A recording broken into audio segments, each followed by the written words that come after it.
He's like, okay, let's see if they help you with your numbers right now. Let's see how them numbers look now with them not on the Right. team. But I saw a list of who streamed the best every month of 2025, bro. Drake still streamed the best every month except for 1 month. So he So 11 months out of the year, he had the best streams except for February. yeah, well, we already knew that. Everybody already knew that, and that's what's so important about this beef. I was gonna ask you this after the beef has died down. You know, all this time has been passed. What'd you think about it? Is this the biggest beef in hip hop ever? Yes. Is this the biggest beef since you've been alive? Yeah. Which one? It's Which one? Biggest this ever, or since you've been alive? oh, I think this is the biggest ever, but I don't know if there's any real winners. Like Kendrick won in a Oh no, sense. there's a real winner here. There's a clear winner. There's a clear The winner, motherfucker. like rapping in A bars, lot of but I everybody sing his song is the winner. It's like yeah, it's a clear winner, but I think in the sense of like who had the best song or whatever, but like at the end of the day, now, like I don't feel like Kendrick is just in front of people. Don't, oh yeah, yeah, yeah. you know what I mean? I was yeah, and you're exactly right, and I think that's what's so important about this beef because that lets you know how much of a giant Drake is, bro. Like he was never supposed to lose in the first place, and a Mm-hmm. lot of people beat him, but they didn't. Nobody will acknowledge that they won. Like Push, Push beat Drake too. Nobody really gonna acknowledge it. They're gonna be like, we still listen to Drake and all that shit. You know, who else?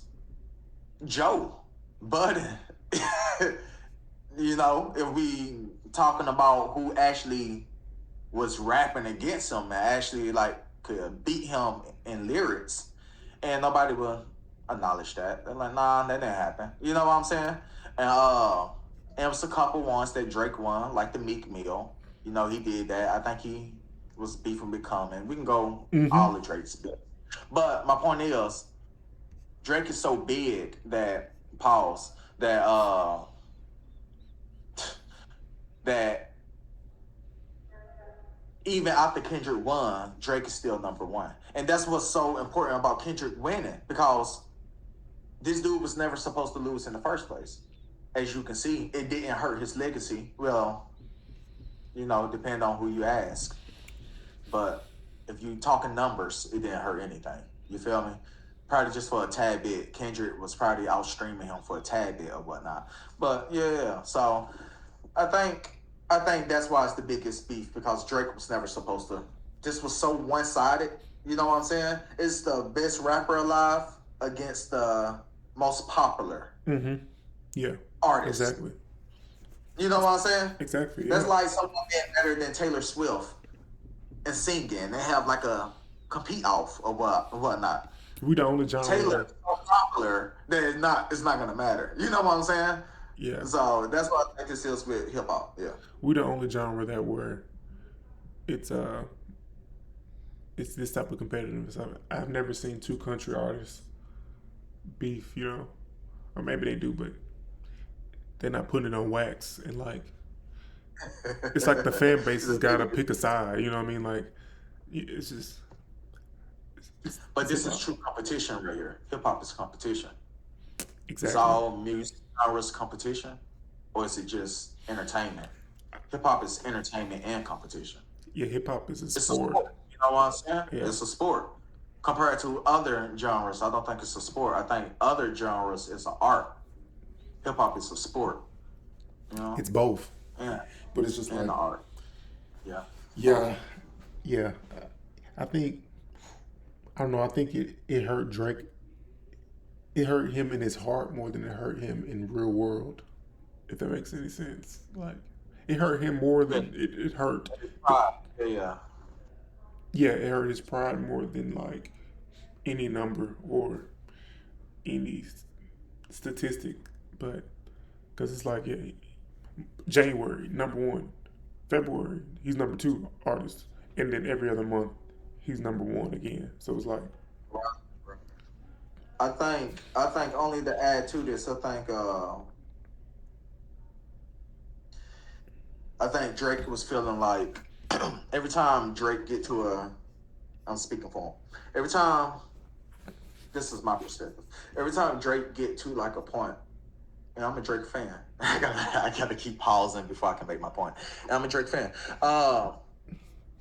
Since the beginning, since he was with Wayne, since Ransom, and even before that. But I think every time Drake got to a certain point where like he was the man in hip hop, Somebody else was there to someone fight. someone will come in, challenge him, and put these soft allegations on him. Then the world will run with it, Degrassi, wherever, run with it. And then, like, after Degrassi finally got to a place where it was respect, now he's hard, whatnot.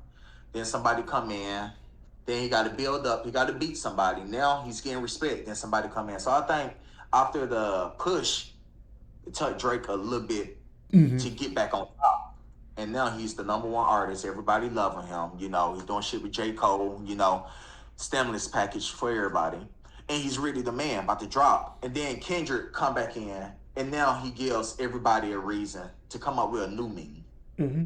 Call him, pedo or whatnot. And then just the new meme that Drake gotta be gonna take a couple of years so he can finally get past that, and then somebody else is gonna challenge it. So I think that's pretty much what this is. He always get to climbing the mountain, and then there's someone always at the top trying to push the motherfucker right back up the mountain. Mm-hmm. And that's probably what he see it as. You know Yeah. what I'm saying? So yeah, I think that's what it is in hip hop. He's always fighting against the allegations of something.